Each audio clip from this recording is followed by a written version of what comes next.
तो नारद जी के मन में एक और बात आया, महाराज ये भी बता दीजिए कौन से पापी का उद्धार भागवत से होगा। पाप तो बहुत सारे होते हैं। तो यहाँ मुनियों ने 5 प्रकार के पाप की चर्चा करी, जो बहुत बड़ा बड़ा पाप है। बड़े बड़े पाप मुनियों ने बताया।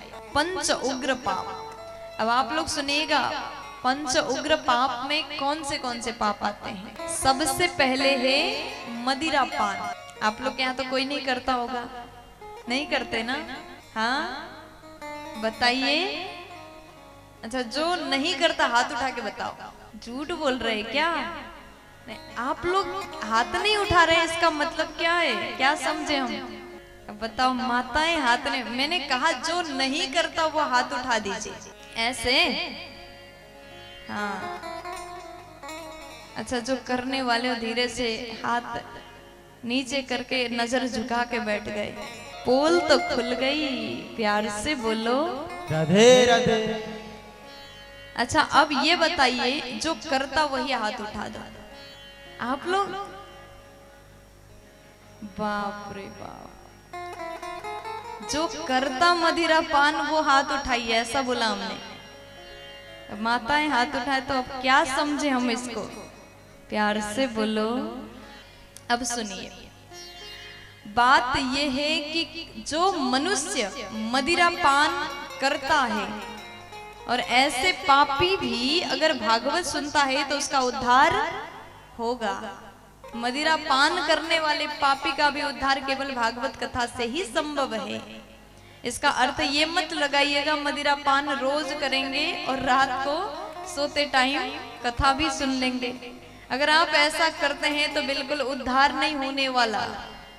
गलती कर लिया है तो माफी तब मिलती है जब आप कहोगे आज के बाद दोबारा नहीं करेंगे। आपने कुछ गलती कर लिया और अपने माता पिता के पास जाकर के आप कहोगे आज तो गलती हो गई, आज के लिए क्षमा करो, कल फिर माफी मांगने आएंगे, तो क्या क्षमा करेंगे? नहीं ना।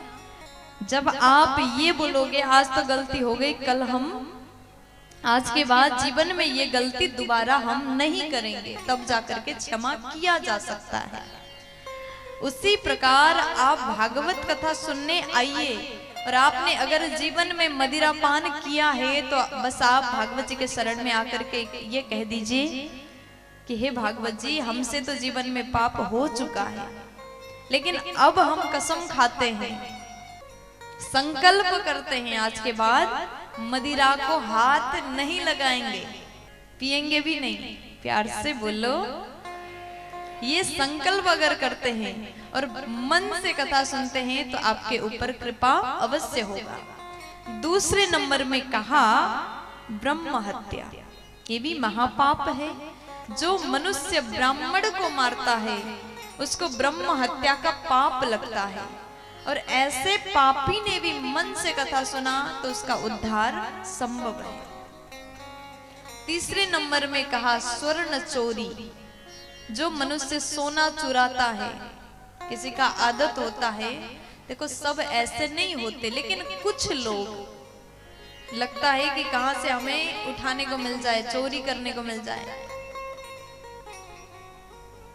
कहीं कहीं तो लोग कथा के पंडाल में भी इस भाव से आते हैं। इसलिए हम तो हर जगह यही बोलते हैं कि आप लोग कथा सुनने आइए, सोना पहन करके मत आइए। कथा के पंडाल में आना है, भीड़ में जाना है तो दिखावे के लिए नहीं जाना। आप अपना सामान, अपना सोना चांदी हीरा मोती घर में रख के आइए, यहाँ खाली होके आइए। देखो सीधा यहाँ पर कहा जा रहा है जो व्यक्ति स्वर्ण चोरी करता है वो महापापी है, लेकिन ऐसे व्यक्ति भी भगवान के शरण में गया, कथा को सुना तो उसका भी उद्धार हो सकता है। चौथे नंबर में कहा परस्त्री गमन। ऐसे पापी का भी उद्धार भागवत से होगा। पांचवें नंबर में कहा विश्वासघात करना। वो भी महापाप है। किसी का भरोसा तोड़ देना। अगर कोई व्यक्ति आप पर आंख बंद करके भरोसा करता है और आपने उसके साथ में धोखा किया, बुरा कर दिया, तो इसे विश्वासघात कहते हैं। ऐसे करने वालों को भी पाप लगता है, ये भी महापाप में आता है। लेकिन ऐसे व्यक्ति भी अगर भागवत की कथा सुने तो ऐसों का भी उद्धार केवल भागवत जिससे ही संभव है। बोलिए भागवत भगवान की जय हो।